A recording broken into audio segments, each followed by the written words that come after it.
Your Royal Highness, Prince Byron Augustus of Larencia has arrived for your scheduled meeting a bit earlier than planned. Shall I send him in here to you in your personal parlor? I can always fetch another teacup and saucer. Or shall I take him to your private study to await you there for the original time agreed upon?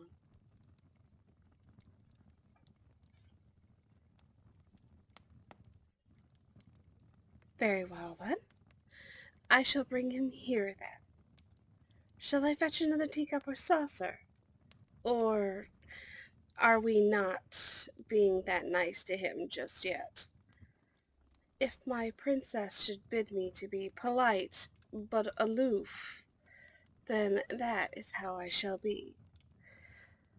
Or, if her highness prefers, I can be the picture of a polite and gracious servant of warm and welcome disposition.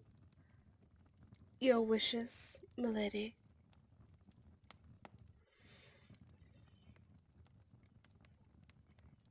A middle ground. Very well, then, your highness. I shall fetch the extra teacup and saucer, but I shall not smile or be helpful in any other way than what my lady has already specified. I shall return shortly with the prince, and good luck, my lady. It is my sincerest hope that all of your troubles will soon be behind you.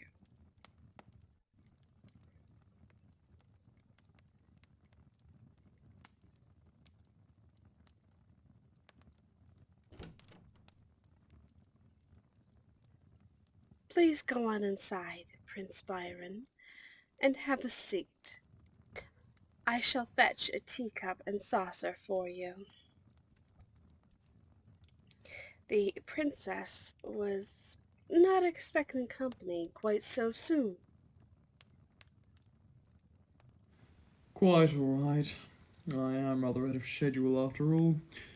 The roads were clear and smooth, so I made much better time than anticipated. Do not worry about the teacup. I don't really care for tea. You may go now. This is a most private discussion. I could not possibly leave my mistress's side. Are you implying that you suspect that I could be dangerous to your human princess? Perhaps if you look at it from the fact that, as a vampire, I am much stronger and faster than she, but do you really believe that I would risk going to war with the kingdom of Solana? Especially when an alliance with this kingdom would be so valuable to my own. Honestly, she couldn't be safer. But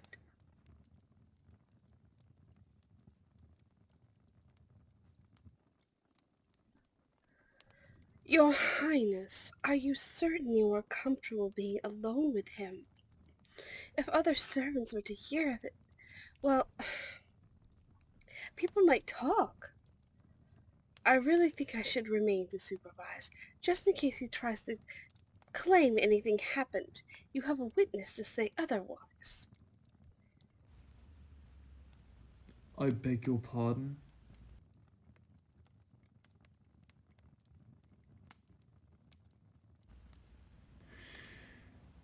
Well, yes, I suppose you are right. Princess. There have been quite a few male royals in the past that have used deceit and trickery to get their way. But I can assure you that I have no such intentions. Tell me, are we going to continue this debate long, or shall we get down to business?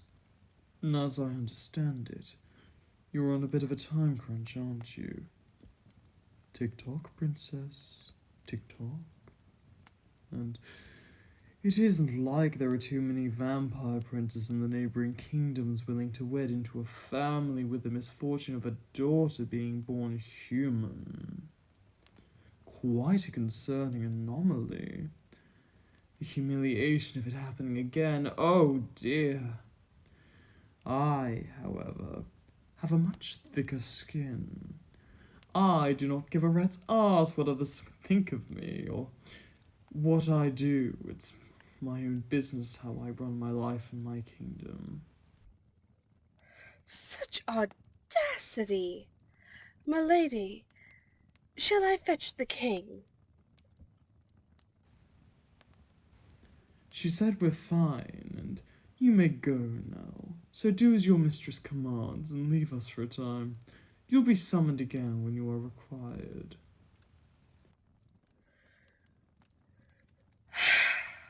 Very well then, my lady. I shall come running the moment you ring the bell. I will not go far.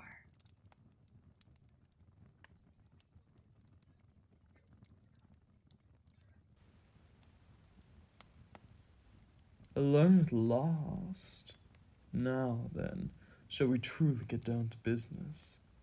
For that is what a majority of royal marriages start out at, isn't it? Business. You need something from me. I want something from you. For you, I turn you into a vampire and bind with you as eternal lovers, fixing your predicament at the council disapproving of a human ever ruling over vampires, and me. Well, there are many benefits to this as I see it. New venues of trade, new supply routes, our troops unifying in times of war for an ever stronger force, and of course, a beautiful queen by my side, and an heir to follow soon after. Or two, though looking at you, who knows how often we'll be leaving the bedchambers when we're not attending royal business. All right. I shall, as you say, remember my station and behave like a proper prince. I wouldn't want to offend my future bride before I'd even gotten a ring on her finger. You have demands? One would think I'm doing you favors plenty enough, but I'm nothing if not fair and reasonable. I will hear these demands. What are they? No lovers or mistresses? No, I've never been the fickle sort. This is easy to agree to. I accept. I expect the same from you. I am to be the only man to be intimate with you.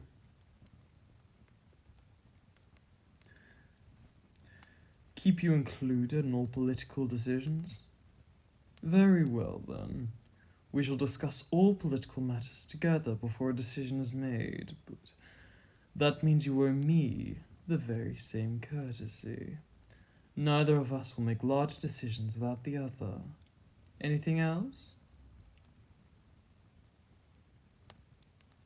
Marriage does not mean ownership, and you demand to be free to go wherever you want, when you want, and you do not require permission from me to do so.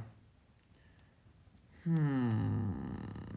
an extent I will agree to this. However, I would hope that at least my opinion would count for something when it is your safety I'm concerning myself with. Can I trust that in these times you would at least hear me out? You can agree to this? Very well. Then I acknowledge your wishes as well. Anything else? The subject of any children we have. What about them? You wish us to raise them, not a nanny. Within reason, that is agreeable. The times when a nanny would be required, of course, being when we are unavailable with matters of political importance. I trust you understand that. We, as king and queen, will have many responsibilities. You will have to be prepared to work with me as a team in order to balance all of that and parenthood. Excellent. That is very good to hear. Now then, if there is nothing else on your mind, can I trust that we have come to an agreement on our personal terms of marriage? We have. Delightful. It is good to find that my future wife is of a fair, reasonable, and rational mind. It eases my concerns immensely. I had been fretting up to now that I might find myself saddled with an insufferable spoiled shrew. Thank the stars in the night sky that you are no such thing.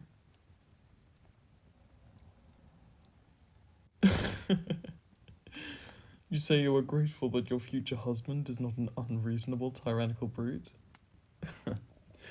I am glad to meet my bride's approval. I wonder, though, if I might make a small request. It'll sound selfish at first, but I promise you it has benefits to you as well.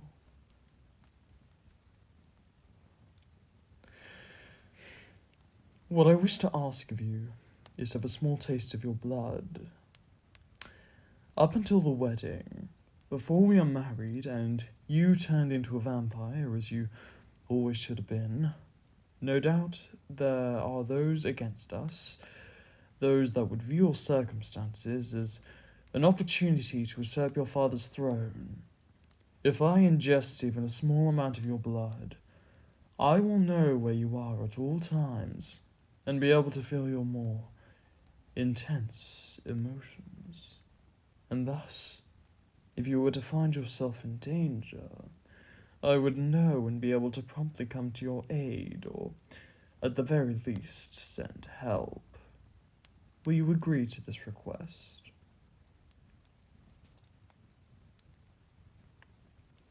Will it hurt? Maybe for like a second, but just for 1 second. I promise that, as I'm sure you already know, when a vampire bites an individual, their fangs release an aphrodisiac of sorts. It fills the body with sensations of pleasure and warmth instead of the expected pain. After all, it's not the honourable vampire's intention to cause pain and suffering, just to survive. I like to think of it as nature's way of being kind and merciful to those generous enough to donate their blood. Do I ever take blood without consent? No, never have and I never shall. I doubt I should ever need to anyway. I'm sure your parents have told you all about me and my kingdom. We're quite prosperous and wealthy. We take very good care of the people, so naturally there are mortals, citizens, grateful for the plentiful life they live and volunteer to donate a pint or two of blood. They are, of course, compensated for their generosity in some form of boon. We take care of each other, don't we? They keep us fed. We protect them and ensure their mortal lives are filled with bountiful harvests, good, sturdy, comfortable housing, and really anything and everything they could ever want, including an excellent school.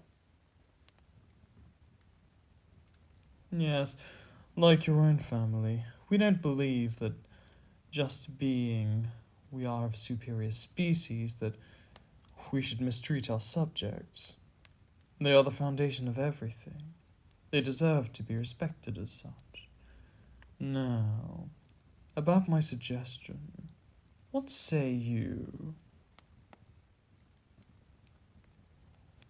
You agree? Splendid. You arm me with this trust, princess. Stand up. Come into my arms.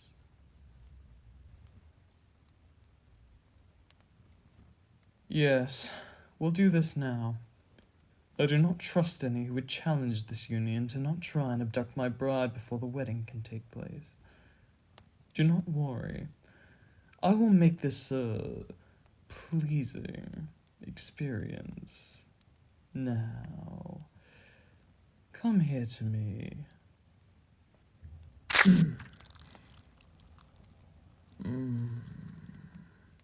You taste absolutely divine. And the connection is made. Now if any trouble arises, I will know, and I will be able to help you. You look as though you thoroughly enjoyed it. I dare say that perhaps you just might find to come this arrangement as pleasing as I do.